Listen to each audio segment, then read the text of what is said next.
क्योंकि हमें ये पूरा भरोसा है कि हम जो हरियाणा की महिलाएं हैं, यहाँ के गरीब और वंचित तबके, जिनके विकास के सवाल अभी हमारे मतलब नीतियों और प्रोग्रामों के केंद्र में नहीं आए हैं, निश्चित रूप से इंसाफ सोसाइटी अस्तित्व में आएगी तो हमारे सरोकार जो है वो मतलब चर्चा के केंद्र में होंगे। और वो इस आधार पे हम कह सकते हैं कि प्रोफेसर डी.आर. चौधरी जी के जो भी इनिशिएटिव रहे, चाहे पिंग का मतलब निकलना था या जहाँ पे भी उन्होंने काम किया है, तो इन तबकों के जो हित है उनको विशेष तौर पे चर्चा के केंद्र में लाने की कोशिशें उन्होंने भरपूर की है। इसके साथ आज हम निखिल को असल में सुनने आए हैं सारे। बस मैं दो सवाल उन्हीं से जो करने थे वो सवाल करके फिर मैं अपनी जगह लूंगी।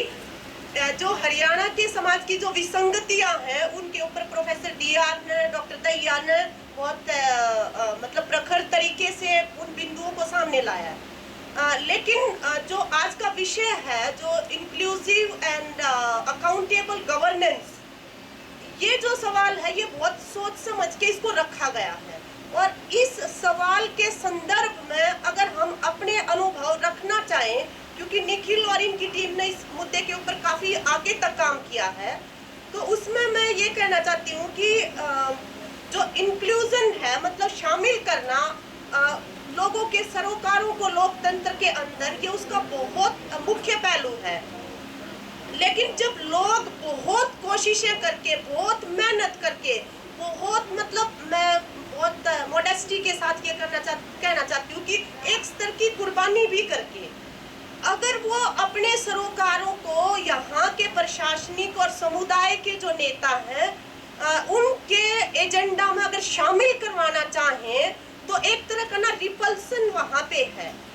जैसे अभी पिछले दिनों हरियाणा के अंदर गैंगरेप की जो घटनाएं आई, उसमें हमने ये कहा कि किसी भी समाज के अंदर 2 महीने के अंदर अगर हमारे जो नौजवान, जो हमारा भविष्य है, मतलब वो 200 से ऊपर नौजवान अगर गैंगरेप जैसे अपराध में शामिल होते हैं, तो ये हमारे समाज के लिए, हमारे सभी के लिए बहुत ज्यादा चिंता का विषय है।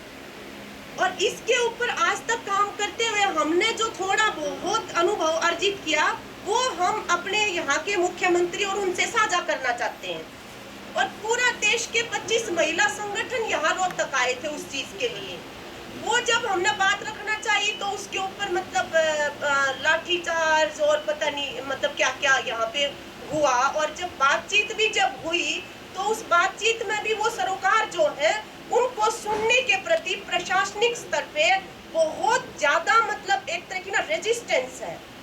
और पंचायतों के अंदर महिलाएं चुन के आई हैं, वहाँ के कुछ अनुभव हैं, हम वो उनसे साझा करना चाहते थे, सब साझा करना चाहते थे, लेकिन वो स्पेस नहीं दी जाती। मतलब इस सवाल को थोड़ा सा एड्रेस करेंगे आप कि किस तरह से वो बनाया जाए इसके लिए। दूसरा ये है कि अकाउंटेबिलिटी की जहाँ तक बात है, अगर ये जो गैंगरेप के केसेस हैं और इनके विक्टिम्स जो हैं, इसी के संदर्भ में अगर कहा जाए तो 1993 में सुप्रीम कोर्ट ने ये कहा था सरकार को कि इस तरह से अगर कोई बलात्कार की शिकार होती है कोई महिला, तो उसको रिहैबिलिटेट करना, उसका पुनर्वास करना, ये राज्य की जिम्मेवारी है। एक तरह से वो उसको लेनी पड़ेगी उस राज्य को। तो अभी पूरे देश के अंदर पूरा मतलब एक घटना के बाद जो आक्रोश उभर के आया और फिर जो विमर्श चला, उसमें 2 सवाल मतलब ये कहे गए कि देखिए मतलब prevention of these crimes against women, मतलब ये एक लंबी प्रक्रिया है जिसके माध्यम से हमें गुजरना पड़ेगा। हमने